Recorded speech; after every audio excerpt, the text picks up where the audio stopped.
Таксиметрова история за селяни и селяндури. Значи седим на светофар на един булевард на червено през нощта, 2 часа с една клиентка и чакаме да светне зелено, за да тръгнем.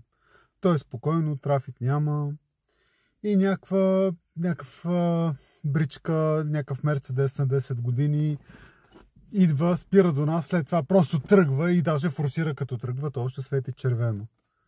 И аз викам, ега ти селянина. И осъзнавам, че жената до мен може също да е селянка. И викам, гледай как кара, може никога да не е виждал светофар, но той вика в неговото село може да няма светофар. И тя вика по номера, каза населеното място, вика да, аз съм оттам. Има един светофар и той не работи винаги. И колкото по-малко е населеното място, толкова е по-лесен трафика. Толкова е по-обикновен живота, толкова съзнанието на хората е по-семпло.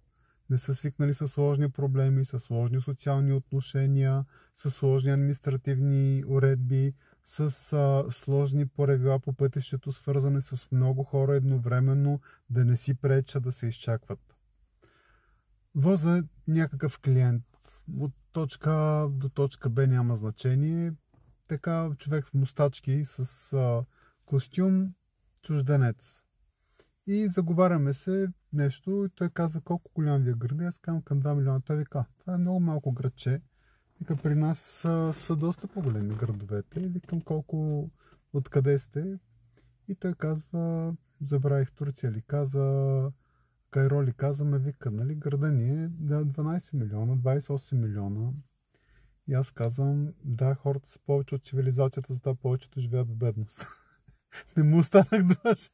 Защото казвам, в Азия, нали, са други пропорциите, хората са твърде много и се ражда повече, отколкото икономиката може да насмогне. Защото той се опита да е отгоре. Мен ми е много забавно да си играя такива игрички с хора, защото на малко хора езикът е толкова бърз. Обаче, ето как да съпоставим София като размер на градове. За мен София е един не особено голям, не особено населен град. Да, на фона на една България, която не е особено голяма, 6,5 милиона, 2,5 милиона, някой казва 3, че била София.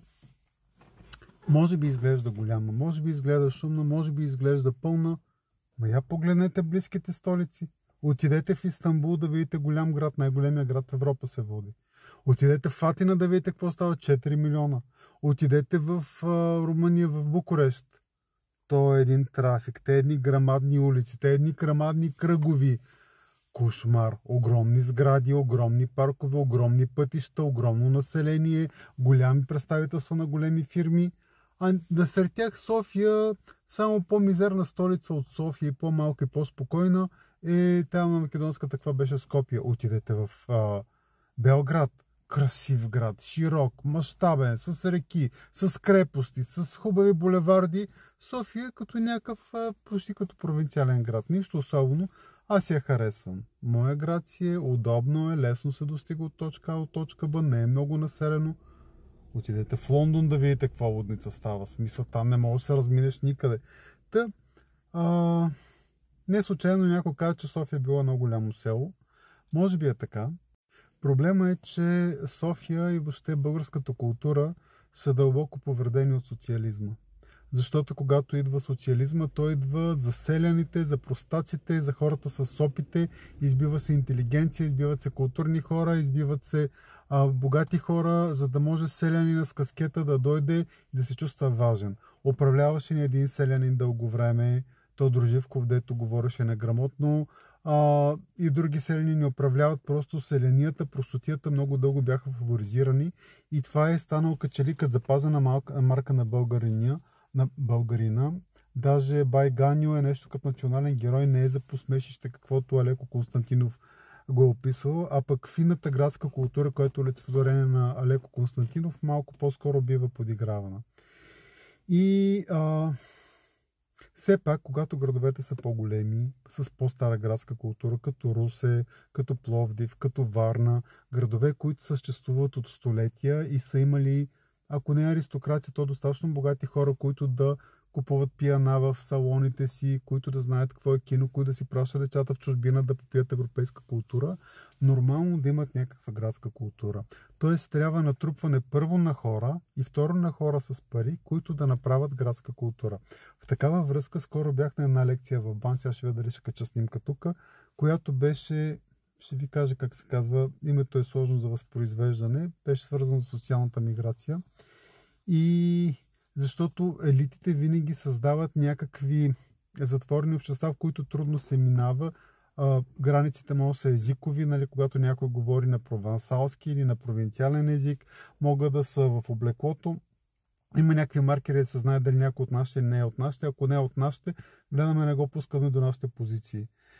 И от тази гледна точка срама от неправилното говорене, даже в Тримата мускетари може да го срещнете за Д'Артанян, който е гасконец и му казват много да не говоря, да не се издава такъв произход, който очевидно не се гледа с много добро око на него. И мутрите, т.е. хората с пари, дълго време оцелените бяха уважавани, защото те имат пари. Обаче концепцията на този, който изнася доклада, когато го попитаха ми какво мислите за мутрите, защото те са елити, ма са от низините. И той казва, то това важи за много аристократични родове, някои са започнали от пирати, други са започнали от разбойници, трети са започнали от така нататък. Но след това децата им почват да ходят по скъпи университети, започват да добиват изискани маниери, започват да живеят в хубави къщи, т.е. те искат да се причислят към високата култура. Вика, погледнете на мутрите, децата им учат в частни училища, ходят в хубави университети и те се вписват в градската култура по един начин, който е трудно е различим. Това показва, те ако се гордеят с произхода си толкова, колкото твърдат, ще искат децата да повторят тяхната житейска траектория. Не, те искат тази жизнена траектория, която те винаги са се чувствали извън нея. И за това селените, каквото и да претендират, те си остават бедни от проста култура, които искат да бъдат нещо друго и когато не могат, мислят, че могат да се гордеят с това, като Бай Ганю, който може да прави всякакви неща, докато всъщност българина, доколкото разбрахме от друго мое видео, в леглото не е нищо особено. И взимам аз една жена от Витоша, каза ми, възмущавам се от селените, които карате в този квартал са концентрирани. Тя се обиди, защото и тя се оказа, че от някаква провинция, от малък град, който няма да казвам сега. И казвам, а то има дори софиянци, които живеят тук, които са си продали панелките в Люлин и са дошли тук на ново строителство. Казвам, да, може, нали? В принцип в миграцията няма нищо лошо. Мен друго ми стана интересно, вие когато се прибирате, нали, в своето родно място, как ви се строят? И тя вика, аз почти не се прибирам. Ви каза, какво да се прибирам, като всичките ми съученици са на някъде по София, по Варна, по чужбина. И каза, никой не е останал там. И аз казвам, да, то когато едно място не предлага достатъчно икономически ресурси хората да останат, как да останат? Не трябва някаква инициативност да мръднеш, но трябват и пари. Просто не исках да изглежда, че някак се патронайзам отгоре. Голяма работа пък като съм софиянец. Нали? Какво ми е толкова специалното? Но първо ме изненада неприятно възхищението от този Поршето, защото това личи, че си от нисък произход. Личи, че си бедняк, който се вижда на тези парите без да държи сметка на какви пари са дошли, което е част от селянията, част от ниската култура. Културата уважава културата, знанието, уменията, цивилизационното общуване, финеса, възпитанието. Това са неща, които се ценят. Всеки може да бъде селтак и на пътя се виждат много селтаци и те си мислят, че другите им се възхищават. Да, възхищавате се, ако 16 годишни пишлегари. Ако са хора с самоуважение, не се възхищават. Ако си на Запад, просто си спомнят за последното ми гадже, която отиде в Германия. И един път ми се обажда много доволна. Вика, леле, аз се почувствах вип, двама полицаи ходят до мене, до банката. Какво стана? Ами сестра има рожден ден, тя организира по телефона празненство и изненада, обаче има камери навсякъде, полицаи я спират, защото камерите засекли, че говори и има оглоба 200 евро. Ма тя няма толкова пари, те я придружили до банката на момента и вика, двама такива грамадни мъже ходят до мене и аз влизам в банката и всички мислят, че са някаква персона. Втори път ще говорили по телефона, като знае, че 200 лева се губят. Така че много е лесно да си селтак и простак, като знаеш, че това няма да има последици и това е разликата дали си фин или културен. Човек, продължавам. Нали, не мога да си изкажа всичко дори във второ видео, така че очаквайте продължение за селени селендури. Почва ли да ви се очертава в общи линии картинката? Надявам се, да, хайде да видим.